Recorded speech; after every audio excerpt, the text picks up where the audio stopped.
Mechi iliyopita pale Jamhuri Stadium walimiminwa gongo 4. Leo ngoma ilianzia kule kwake Clement Mzize, akapangusa akapiga vi maridadi kweli kweli. Hakuwa na la kufanya Clatous Chota Chama Mwamba Lusaka. Amefanya haya mambo kwa miaka mingi sana hapa Tanzania. Aliamua tu kuweka kule juu kabisa. Mudi Kala angefanya nini?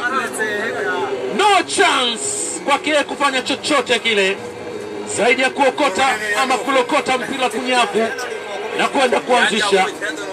Clatous Chota Chama anatanguliza wananchi hapa Unguja. Zimetosha dakika 4 pekee. Leo ameanza katika mechi dhidi ya Tanzania Prison, aliingia na pia alifunga. Hiyo na kuonyesha kwamba ni kama kisu cha zamani, lakini makali ni yale yale. Usicheze